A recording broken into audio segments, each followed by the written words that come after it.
اگر گفتن یاری تو، حبیبی تو یک کمبودی کرد نسبتی تو،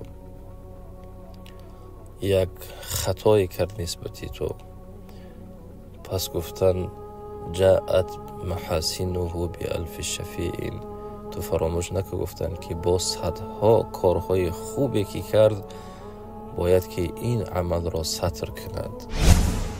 همین بین زن و شوهر، اگر همسر 10 سال 20 سال از اون زیاد خدمتی تو را کرد، نیکی هایی تو را در گویم برابری تو بود، در روزهای وزبینت بود، خب روزی شود که بالاخره از اون یک کمبودی بینی، اون رو ستر نمیکنیم. ما میگیم این مقصد آدم خوب نبوده است، اینجا کاری خطا شما دیدیم.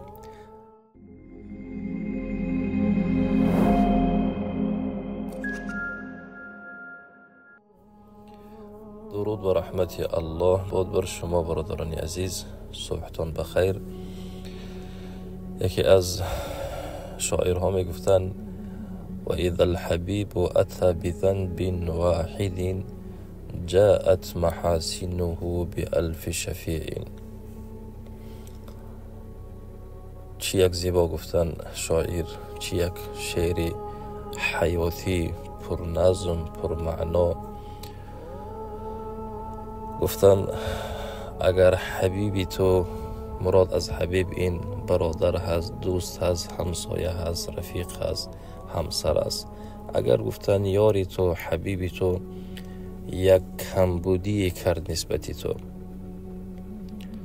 یک خطای کرد نسبتی تو، پس گفتن جاءت محاسنه بألف شفیع، تو فراموش نکن گفتن که با صدها کارهای خوبی که کرد باید که این عمل را ستر کند، این عملی، این کار بدی اون را باید که بپوشانند. مقصد از این شعر این است که ساده کرده اگر گویم برای شما برادران، اگر گفتن یک دوستی تو، گویم یک نزدیکی تو، یک آدمی که برای تو اون بسیار محبوب هست، اگر یک کار بد نسبتی تو کرد، شاید در جاش تو را احترام نکرد، در جاش تو را خواب غضبت بلند کرد، در حال گفتن کورنمک نباش، در حال گفتن اون صدها خوبی هایی که کرده است اونها را فراموش نکن، همون خوبی های اون را در نظر بگیر و این کمبودیش گفتن ببخش و ایران. حقیقتا ما فرزندان آدم اینجا کاری خطا شما دیدیم. حتی اگر خدا نکند از یک دیگر جدا شوند، زن هم باشد نسبتی شوهرش فقط سخنهای بد میزند، مرد هم باشد میگه ای وای آدمم نبود، برای همین خاطر جدا شدیم. زیرا ما برادران عزیز اگرچه سختم برسد، در بسیار حالت ما کورنمکی میکنیم.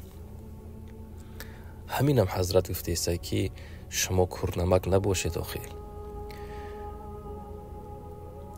پیامبر اکرم صلی الله علیه و سلم در حدیث میگه لا یفرق مؤمن مؤمنا.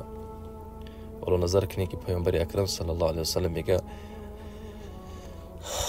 لا يفرق مؤمن مؤمنا إن كره منها خلقا رضي منها آخر. رواه مسلم. مسلمان مرد از زن خود روگردان و روتاف نمیگردد.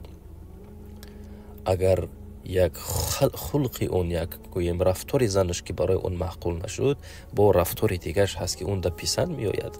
یعنی امروز شاید در وقتش همسرت برای تو طعام تیار نکرد، شاید لباسی تو رو در وقتش نشوشت، اونم باشد از پشتی هم فرزندای تو و از پشتی هم خانه و مهمان های تو سرگردان بود، در حال تو دشنام و دغل سخنی نکن. آخین اون خوبی هاشم پیش بیار، این فرزندکات یک بار نظر کن. خانه تو را آباد کرده از زنی تو، همسری تو، ایناش سپاسگزار باش. آخی متاسفانه این رو ما نمیبینیم. یک چیزی کوچک سبب میشد که زن و مرد یک دیگر را دشنام، سخنهای قبیح، یا اینکه مرد کوشش میکند، کار میکند تا بگاه زحمت میکشد، عذاب میکند و هاکذا. بگاه خانه آمد، یک کمبودی در خانه باشد، دیگر زن هم نسبت مرد سخنهای دغل، نااحترامانی، تو هیچی نکردی بر ما، مثل دیگر مردها نمیتونی شده و هاکذا و هاکذا. پیامبر اکرم صلی الله علیه و سلم گفتن خب زنی که گفتن اگر به سوی شوهر میگه که من از تو هیچ چیز ندیدم، بوی جنت براش حرام میشود. به این خاطر برادران عزیز، خوبی های یکدیگر رو ما باید بدونیم. شما نظر کنین که وقتی زنی گوییم همون امیر مصر زلیخا، وقتی خداوند در سوره یوسف این رو میگوید، میگه خب و غلت الابواب و قالت حیت لک، درها را بسته کرد و با یوسف گفت نزدیک شو بر من. یوسف در جواب چی گفت؟ قال معاذ الله، خدا پناه بدهد. گفت بعدا در همینجا یک سخن گفت انه ربی احسن مثوای.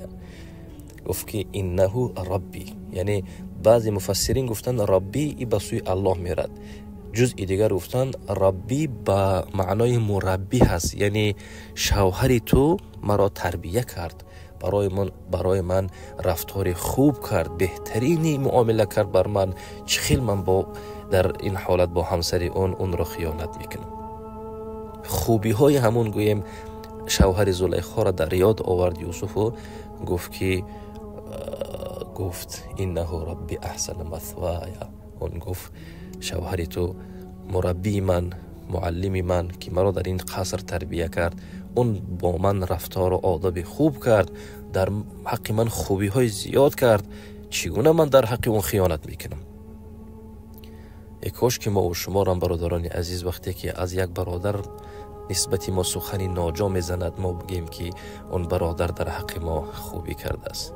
امروز بعضی انسان ها را میبینیم که متاسفانه روزهای بودن محتاج و حالتهای تنگ داشتن و بعضی از برادرها اونها را خیری و یاردم و گویم خواب هم روحان هم مالن یاردم میکردن. بیمار بودن، در رقبتشان بودن، شکست دل بودن، دلهاشون هم میبرداشتن. امروز به جا و مکان رسیدن، خواب در بسوی آنها فقط سخنهای ناجا و در نمکدان آنها گویم توف میکنند و میگن که وای کی از خودش بلا خدا. این زیل انسان ها را کورنمک میگن، زیرا پیامبری خدا صلی الله علیه و سلم گفتن من لم یشکر الناس لم یشکر الله، کسی که بندگان خدا را سپاسگزاری نمیکند الله را سپاسگزاری نکرده است. خلاصه کنیم برادران عزیز که خوبی های یکدیگر را فراموش نکنیم، ولو که بعضی خطایی ها، بعضی کمبودی ها میبینیم. خیلی ما انسان هستیم، انسان از کلمه نسیان گرفتگی هست و از کلمه گرفته است که فراموش کننده هست و ما خطا کننده هستیم، خطا میکنیم. اگر یک دیگر را ما نبخشیم کار خوب نمی شود. اگر خوبی های یک دیگر را ما فراموش کنیم کار بیزیب میگردد برادران عزیز.